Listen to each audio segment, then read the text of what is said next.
Well, hello again, everybody. Welcome to another episode of the AMA podcast. My name is Matt Ruddick, your host as always. Thank you so much for downloading this week's episode. Coming up today, we're going to be talking about building because October is Model Aviation Build Month, and it's all about celebrating building. And to help me do that today, first of all, today's co-host is Mark Benson, AMA Creative Director.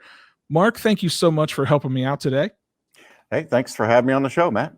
Yeah, absolutely. You know, we've got a really special guest on today's show. I'm super excited about, and it's somebody that, you know, this was kind of Mark's kind of brainchild a little bit. He kind of thought, yeah, let's talk to this guy because I bet he's got some cool stuff going on. We're going to be talking to former astronaut Robert Hoot Gibson, AMA ambassador, and just all around amazing guy. He's got some really cool projects going on. Mark, you talked to him a little bit, I believe, recently, didn't you? Well, we just, it started with an email and just asking him if he's building anything. And so he started sending videos and photos and more information. It's like, oh, okay, he's building something and he wants to share. So we said, well, let's have him on the show. Absolutely. And so stick around for that. That's coming up in just a couple of minutes. But, we want you guys to know that, again, October is Model Aviation Build Month. The AMA is celebrating building all throughout the month of October. You can learn more about that at modelaircraft.org/IBuildAMA. And Mark, we got a hashtag, I think, out of that too, don't we? Yep, IBuildAMA. So if somebody's doing some building, I guess we'd encourage them to use that hashtag so we can be a part of that conversation. Yeah, absolutely. Post those photos and videos on social media and tag that with hashtag IBuildAMA rather. And let's see if we can get that thing trending. I think we can make that happen. So without further ado, I don't want to waste any more time. I want to get into this interview because today's guest this is a real honor for me. So let's introduce Mr. Hoot Gibson. Hoot, thank you so much for joining us on the AMA podcast. Oh, golly, man, it's a pleasure. I have been an AMA member since, I hate to mention how many years I've been a member. So it's just, it's just a pleasure to be here with you today. Absolutely. Well, it's an honor to have you on the show. I've said it on the show many times. I've been a huge, what I like to call space nerd for as long as I can remember. And being able to interview an actual astronaut on the show is a dream come true. So thank you for coming on. I appreciate it. Oh, golly. Yeah, it's a pleasure. Astronaut and model builder, too. Absolutely. And that's some of the stuff we're going to talk about today. The first thing, though, I would love for you to kind of talk a little bit about your history in aero modeling and how it kind of helped shape your career a little bit for folks that may not be as familiar with you as Mark or I am. How did you get started in this crazy world of aero modeling? Well, I've been a modeler all my life. And I remember, when I was young, you'd head down to the drugstore with $1 and buy a plastic model kit, and it was always airplanes. And I'd be building plastic models. I do remember, though, when I was about 9 years old, I wanted to make a balsa wood model of the X-1, the first airplane to go supersonic. And so I drew myself up a plan, went to the model shop and bought some balsa wood. And I made a stick and tissue. It wasn't real pretty, but I made a stick and tissue model of the X-1 when I was about 8 or 9 years old. Wow. From there, so I was doing rubber powered models and gliders and things like that. And I'll never forget, my dad bought us for Christmas a thimble drone, Cox Piper Cub, U-control model. And that was when I was 10 years old. And so started flying U-control then and couldn't really afford radio control until I got out of college and was actually in the Navy going through pilot training. And at that point, finally could afford. Radios used to be really expensive compared to what they are nowadays. Sure. I bought a Heath kit. I bought the 5-channel Heath kit RC outfit where you had to assemble the transmitter, assemble the receiver, assemble all the servos, and it was a lot of work. And I flew that for a great many years. And that was what got me started in radio control. And from there, I really liked jets and I wanted jet models. And so I was actually a bit of a pioneer with ducted fans because I flew my first F-16 prototype in 1975, which I believe was the same year that Bob Violet flew his prototype A4 model. And so from there, from there, the RC world has really expanded, and as we know, has moved into electrics as well. So that's kind of a thumbnail sketch of my modeling background and how I got to here today. So, how did that kind of help shape you, going into the Navy and then eventually going on to work at NASA? I mean, was there a connection there at all? Oh, absolutely, Matt. Yeah, because you may not even realize it as you're doing modeling, but you are learning about weight and balance. You're learning about stability and control. You're learning about propulsion. You're learning about lift and drag. And you're not always focusing on those the way you do when you're studying aeronautical engineering, for example. Hmm. But I remember, as an example, one time I built a glider and balsa wood wing, and I made the fuselage, just used a wooden dowel, about a half-inch wooden dowel. And I remember saying to myself, well, why in the world should I make a short nose on it and then have to add a bunch of nose weight to it? I'll just make the wooden dowel long enough that it balances with just the wooden dowel. Okay, well, that sounds fine. Yeah, holding the wing at the quarter chord point to check the balance. Yeah, it balanced. It didn't fly worth a darn. And the reason was the fuselage had too much inertia in it. And so you learn, like I say, you learn those kind of lessons building these models. What I wound up doing, of course, was cutting off the long nose that I had put on this glider and then adding weight to make the CG come out. So you learn about stability and control, lift and drag, and all of those things.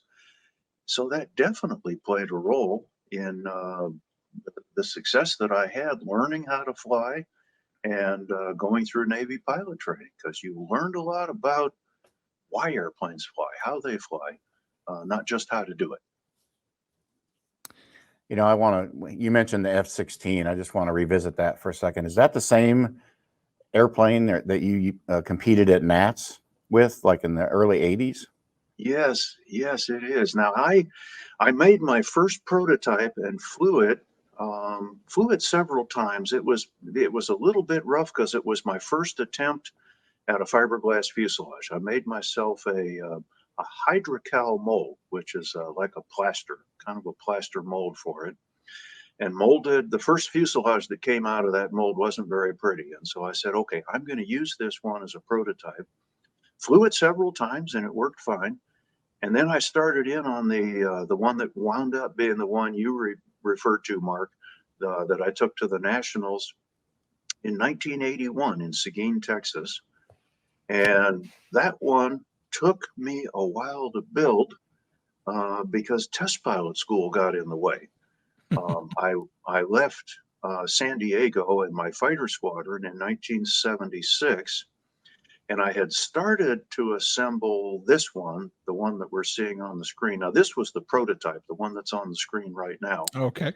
And it didn't look too bad, but I didn't want to waste a whole lot of time on retractable landing gear and a detailed cockpit and all of those things, because like I say, I wasn't proud of the fiberglass job that I did on the first one, although, it looked kind of acceptable. There's the old Heathkit radio with it as well. And I flew it with that radio and it worked just fine, and the model flew all right. And I said, okay, now let's press on with the nice one. And so that was when I started it in about 1976.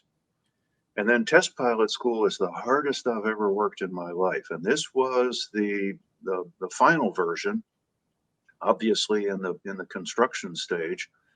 and it had a whole lot nicer fiberglass fuselage on it. And I finished that one not till I got to NASA. Oh, And wow. it did very well in contests and did very well in shows. And so, as Mark, as you mentioned, I took it to the Nationals in Seguin, Texas in 1981, and I got third place in standoff scale at the Nationals with it. And so it's been a very successful model. I still have it. I still have that model. Really? I haven't flown it in quite a few years because, again, it's gas powered, and I've been spoiled by the electric ducted fans. I have been really spoiled by these things. They are so easy and so simple because with the ducted fans, you were always trying to lean it out to maximum RPM, trying to get 21, 22,000 RPM. And Mhm. heck, with the electrics, 30,000 RPM is no problem at all. Yeah, I So, remember that model you loaned it to our museum for a period of time. yes, It it was was on up display in, there. Yeah. yeah, up in Muncie for, oh golly, at least a year, maybe a year and a half, maybe 2 years. And yeah, I kind of referred to it. It was sort of a Hoot Gibson shrine that we had up there at Muncie with the F-16 on display there. Wow. So, and Mark actually, before we started the show, he ended up tracking down a little bit of history from Model Aviation magazine. That we found a photo from this was the 1982 Nats, I think. Mark, is that what you I think said? that's what I think Hoot just said 1981, I believe. So Oh, maybe it's Oh, yeah. 82. I don't know. oh, I remember this photo. Yeah, this was in 1981. This was it's Seguin, Texas, 1981, the Nationals that year. And I had just made the first flight on that F-16 in February of 81, and then had enough flights on it that I felt confident enough to take it to the Nationals and figured that I could reliably fly it there at the Nats. And it was funny. One of the judges, there were three judges that did the static judging. One of the judges really hated my airplane, apparently, because he gave it a 70 on the overall score. The other ones were, oh golly, up in the 90s. But I flew it well enough. I think I was in last place based on the static judging because of that one judge. And I wound up in third place overall that year. And there were a lot of models entered in sports scale. So I guess I flew it well enough that it moved way up on the flight scores.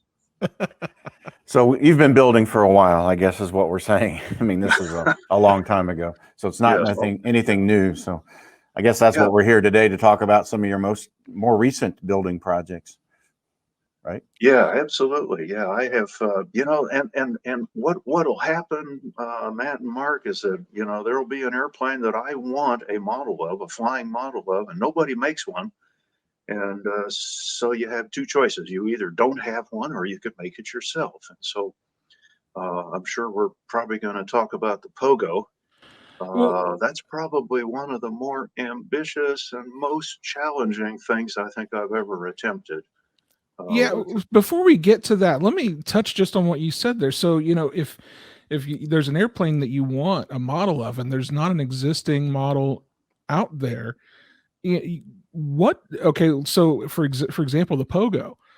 What kind of process do you like? How do you even start that process to, the research and designing the plan and kind of how do you tackle that sort of thing?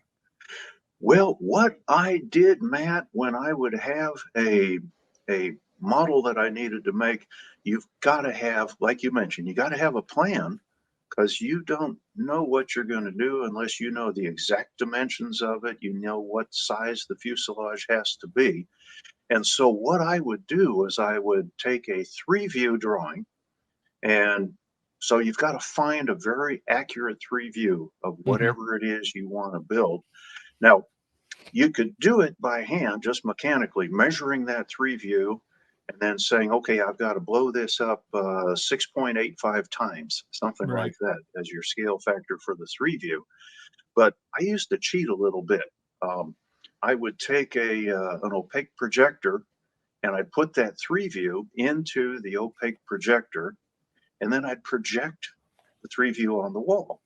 And on the wall, I had my big piece of paper, and then I would just take my pencil and I would draw out the 3-view, and that gives me the overall dimensions of the thing, of course, and the overall shape of it. And then you had to do a little bit of kind of detailed work to figure out what the cross sections are going to be. In other words, what your bulkheads, we Mhm. build models generally with bulkheads in them, of course. And you've got to be able to picture in your mind to some degree, okay, here's what that bulkhead's going to look like. Now, you can measure on your 3-view drawing that you've made of your full size model of what the full size model is going to be. So it's this wide and it's this tall, and then you can interpolate what the shapes are. Sometimes on your 3-views that you've blown up, you'll get the exact bulkheads, but you've got to draw all that out. And in a fuselage, for example, you're going to have longerons that are going to be going the lengthwise way, and then you're going to have your bulkheads. That's going to define the shapes for you. So that's the process that you go through to make your design before you can even get started on starting to cut wood. So why the Pogo though? I mean, that's what I'm wondering. Well, maybe it's because I was Navy, and this was a Navy airplane, and a pretty fascinating airplane, an airplane that could take off and land straight up and down. And it was only successfully flown by one pilot named of Skeets Coleman. And I don't even remember what his first name was. He was a Marine Corps test pilot.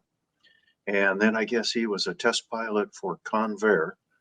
And he's the only person that successfully flew that airplane. There was another pilot that attempted to hover it without having had the advantage of doing the blimp hangar up at Moffett Field and actually learning how to fly it. And he just barely got away with lifting it off and hovering it for a little while. And it wasn't in very good control. And he got it back down on the ground successfully in one piece. And then no one else ever attempted to fly the thing. Skeets Coleman, however, in 1954, I think it was November 2nd, 1954, did the world's first vertical takeoff, transition into horizontal flight, and return back and land again. And of course, he had all the training in the blimp hangar at Moffett, so he could hover the thing very successfully, but it was a scary airplane to fly. And he did it. Oh, he did it brilliantly. He was awarded, I think it was the Collier Trophy that year for the flights that he made in the Pogo. So it was an airplane I'd always been fascinated by.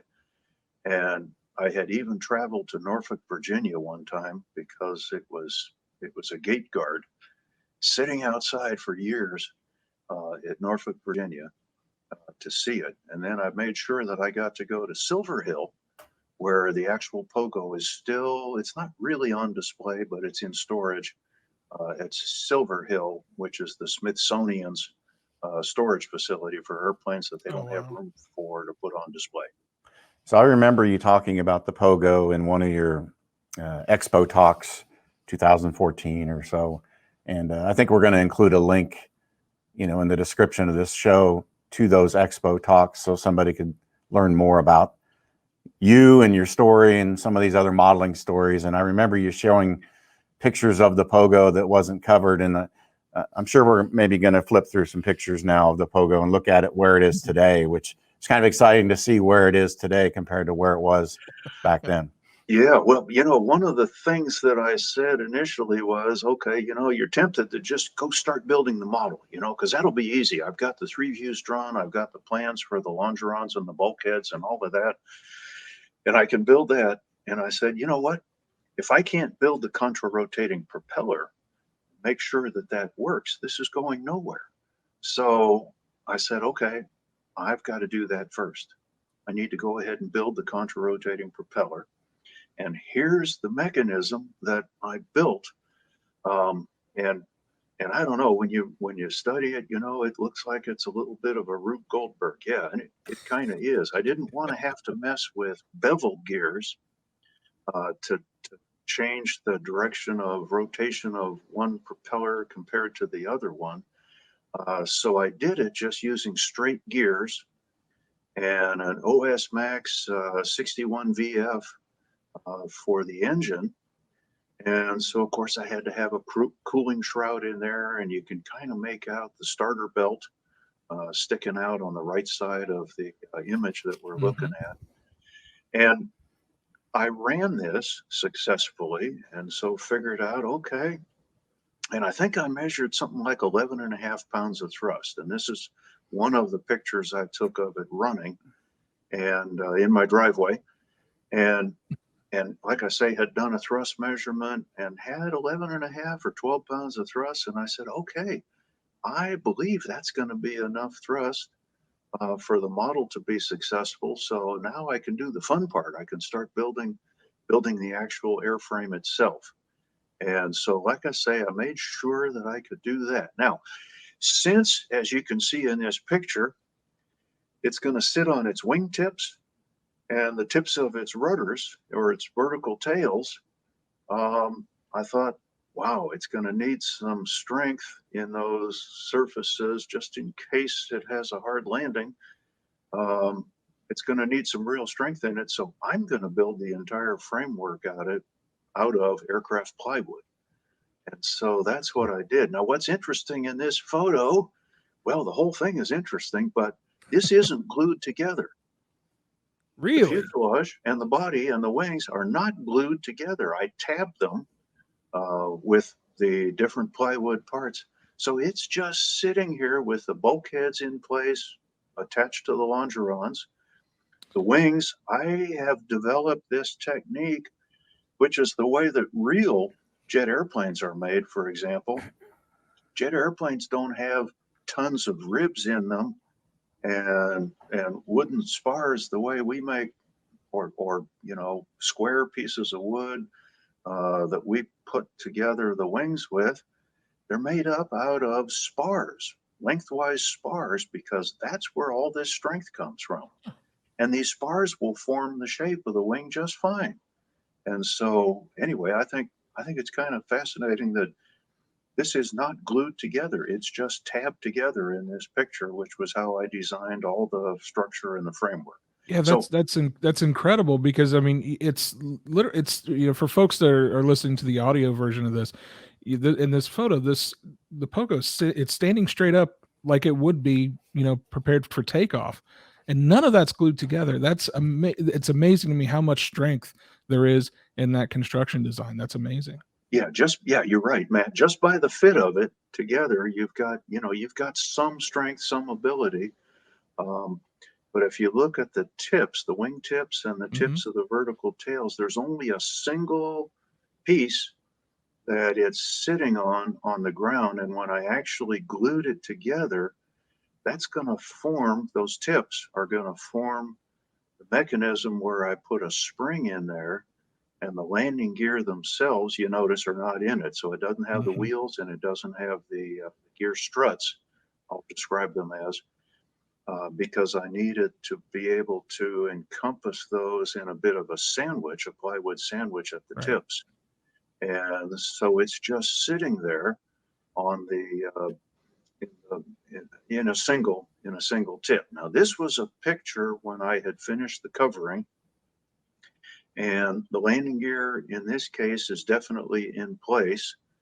And the spinner, I had to make a mold for the spinner because nobody makes a 12-inch long by 6-inch diameter spinner that one part of it is going to be turning one way and the other part's going to be turning the other way. Nobody makes one of those. So I had to make myself a mold to build a fiberglass spinner for it.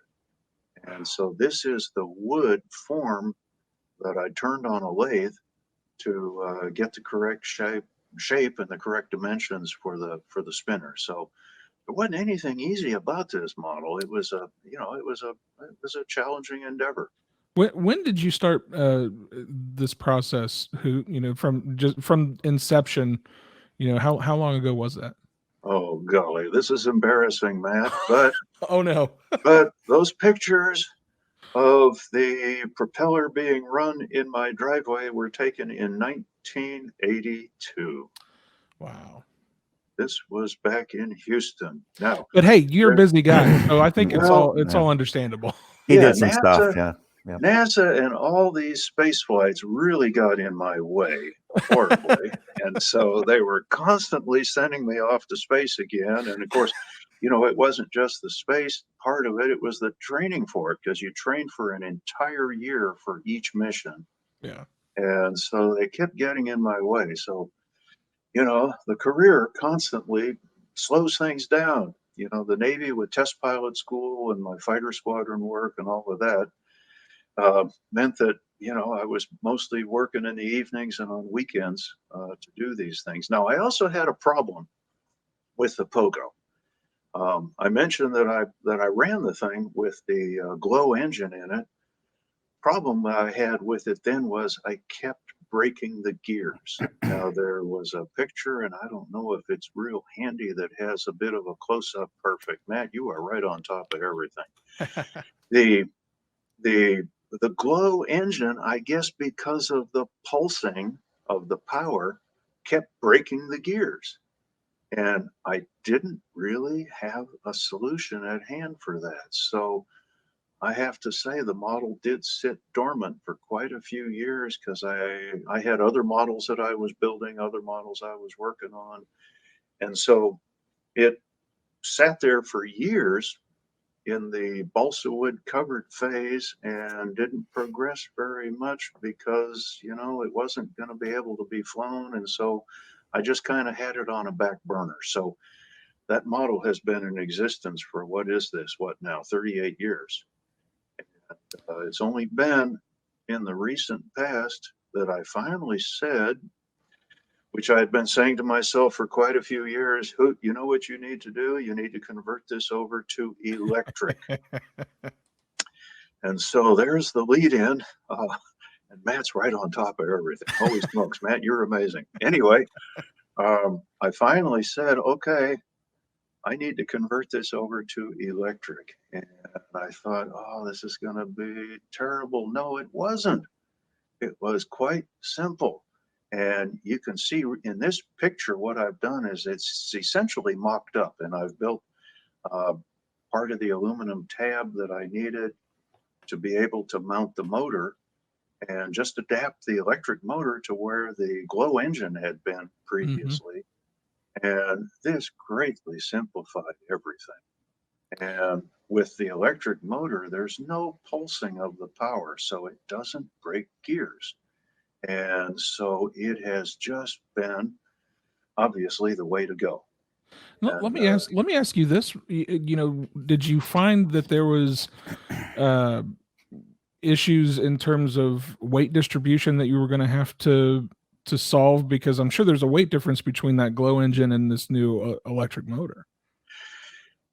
there wasn't a whole lot of difference, Matt, between the weight of the glow engine and the weight of the electric motor. There wasn't a whole lot of difference, but and you know the answer. What's the big ability we have with the electric powered models? I can put the batteries anywhere I need to. That's a good point. And so it's interesting though, the Pogo, the actual Pogo, the one that actually flew, the balance point was 15% of the mean aerodynamic chord. And so, what does that mean to most of us? Well, I'm sure all of us are used to saying, okay, I've got to balance the airplane so it balances at 25% of the chord of the wing, in the forward 25% of the wing. And for the Pogo, the actual Pogo, it had to be at 15%. Now, what I think that has to do with is the moment arm that the flight controls would have between the elevons, or in the case of a regular airplane, the elevator, to where the center of gravity is going to be. And so I have a feeling that that was why the Pogo had to be at 15%, which is really way forward, Right. extremely forward for a CG. And again, I suspect it's just because, this is part of our, stability and control and controllability. The moment that you've got to have to control the fuselage in pitch, for example, is a big function of what's the distance between where the center of gravity is and, in a normal airplane, the elevators. In the case of the Pogo, they're elevons. So they accomplish both elevator and aileron. But I suspect that's why the center of gravity had to be so far forward. And that made it easy to put the batteries, fairly close to the motor. Because, one thing you don't want is you don't want your wire runs to be too excessively long. Right. But anyway, I was able to balance it easily at 15%. So I feel like we need to see where it is today. I mean, we led right up to that point, right? Yes, well, and once electrically, I figured out, okay, this can work. I went ahead with the covering, and to keep the weight down, I covered it in monocoat, and because that surely is lightweight. Although I had covered the body in just 1/16 inch balsa, once again to cut down on the weight, and in order to give that a little bit of strength and durability, I did cover all of the balsa wood with 3/4 ounce cloth and epoxy resin. And so I did have to do that just to build up enough strength in it. But then above and beyond that, I went ahead and covered it in virtually all of it in monocoat, which I had done that for a number of years in other models. I had to mold a canopy, as you can see. And then after I finished with the monocoat, as we can see in this picture, I finished up with the markings, and then I put Skeets Coleman in the cockpit. I mean, look at that thing. It looks awesome. It looks awesome. Yeah, it really does. I had to build a model of it. And of course, in all the photos that we see of the airplane hovering, Skeets Coleman is doing just what's in this photo. He's looking out to the left. Because that's how he's controlling that airplane. He's looking at what his orientation is, his attitude is by looking out to the left. And it's more natural because your right arm is forward on the control stick and your left arm is on the throttles, and it isn't nearly as far forward. So it makes all the sense to be leaning to the left. So I put Skeets looking out to the left when I added him to the model. I love that attention to detail. Like just those little things like that, I think make all the difference. I love that. Yes, and it's oh golly, it's been a real challenging model, and I someday I'm going to figure out how I can tether it to where I could catch it if it starts to go haywire, and really determine whether or not I have enough flight control to do a free flight with it. And hopefully you'll let us know when that's going to happen so we can be there to videotape it. Well, yeah, you can count on it, Mark. Yes, I'll make sure that happens. I'm going to put my name in that hat Yep. right there to be there for that. Now you've actually already done a little bit of a test hover with it. Am I right? Yes, I've actually done a number of hovers of it, and I've sent I had forwarded to Mark the relatively short video of it in my garage because it was in the wintertime when I was doing it, and I had it on just a 4-inch tether so that it just couldn't tip itself over, and caused me several weeks of work to rebuild it because I didn't really design the spinner and the prop mechanism for easy maintenance. It was enough of a challenge just to build something that would work that it is definitely not easy maintenance to work on the thing, which is why I'm scared to tip it over again. Well, we actually do have that video clip. We're gonna toss to that right now. We'll talk a little bit more about it right after we watch this quick clip.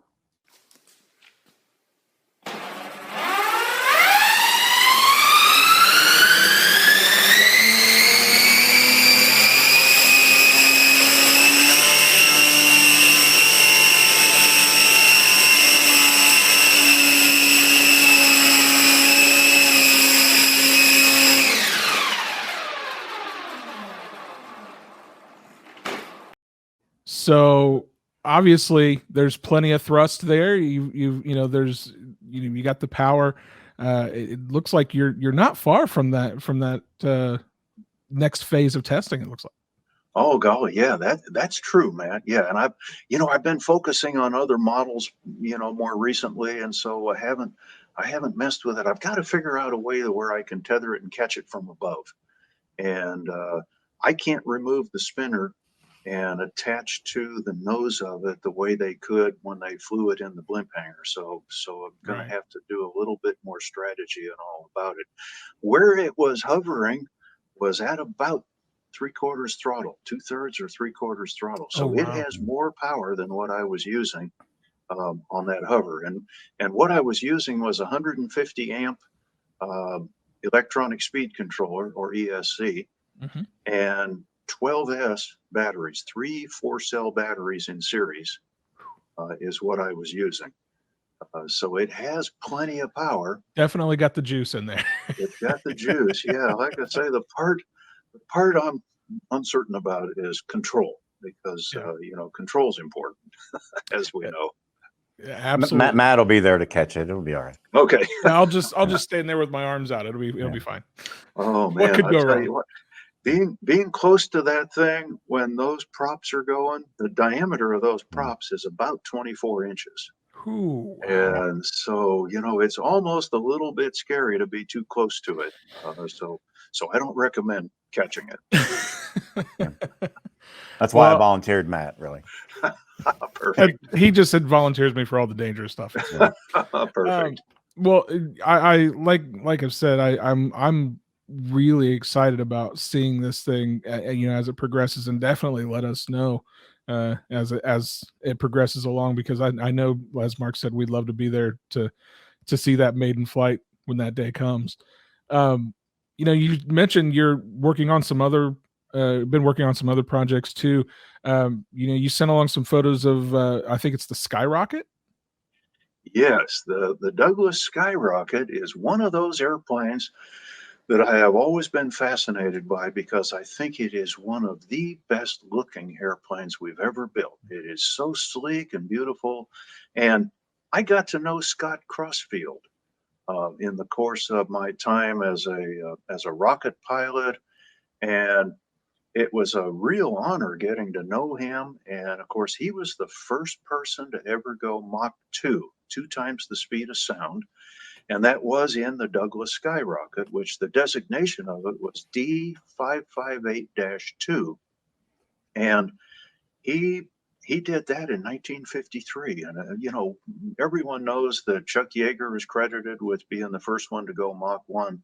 Mhm. Scott Crossfield, the first person to go Mach 2, wasn't nearly as renowned out of it, but I got to know Scotty, and he and I had done a couple of talks, at least 3 different occasions, where he and I would be on stage together, and that was a big thrill and a big honor for me.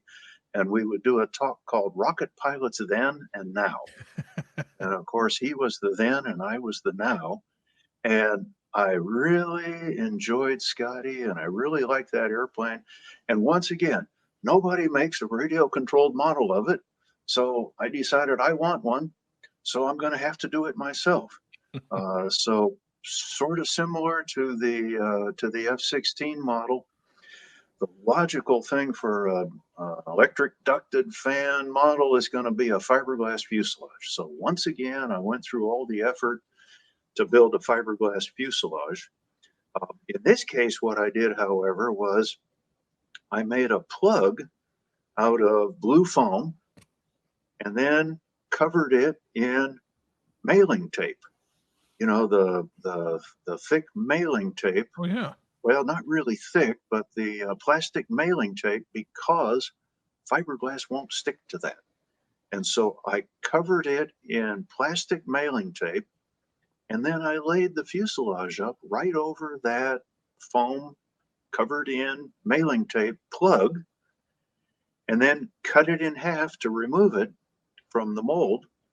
And actually, even though I cut into the mold a little bit, into the blue foam, when I removed the 2 halves, all I have to do is put more mailing tape over the cuts that I've made in it. So I have actually made 2 fuselages off of my blue foam plug. So that's this brilliant. works just fine. Now, there's a significant amount of work to do in the finishing, the sanding and filling and finishing of the fiberglass on the outside. But the inside's beautiful because it's shaped and it's got the smooth finish of that clear plastic mailing tape. And then, as you can see in this picture, the wings and the empennage, the vertical tail and the horizontal tail, are plywood and balsa wood is what they're made out of. And anyway, this was really it was a bit of a challenging model to build because with all the other work I was doing as well, I have to admit it has taken me a year to build that model. But it came out pretty nice. And this is, of course, the picture with the landing gear in place. Now, one of the interesting things about the Skyrocket is that it was jet and rocket powered. And all 3 of them, they built 3 of the Douglas Skyrockets. All 3 of them have survived to this day. 2 of them had the jet engine provisions removed. And I'm just pointing to the air intake that's up here that they originally had. Mm-hmm. And Skyrocket number 1 and Skyrocket number 2 had all provisions for the jet engines removed. And so you don't see the intakes on it. Skyrocket number 3 is on a pole in Lancaster, California, at the community college there in Lancaster, California. Wow. It still has the jet intakes on it. So therefore, I was able to build the model, and this is the finished Skyrocket. You know, it looks too pretty to take a chance on flying it. I was going to say it's gorgeous. But it came out really, really well. And I have a cheater hole. I have an intake underneath as well, about where the main gear sits. But I also have the normal jet intakes up at the front. And I have measured the static thrust, and it's got enough thrust to fly. So that's a work in progress still. I need to do more flying and less building and get my skills right up as good as they can be, because the wing loading is a little bit high on this model. And so I've got some other models that I've calculated the wing loading on them, and they're about the same. And so I need to practice on some of those before I fly this one. I do have a gyro in it. And so, of course, those really help a lot. Now, is this, I assume this is electric as well? This is an electric ducted fan as well. Yes, it is. I will have to say, though, if you're looking for a pilot, we might be able to find somebody. You know, Okay. just throwing that out there. Sure. Yeah. Not me. Don't look at me. Yeah. Not me either, but we know people. Well, and I'm busy building another model now. It's a kit though, but really?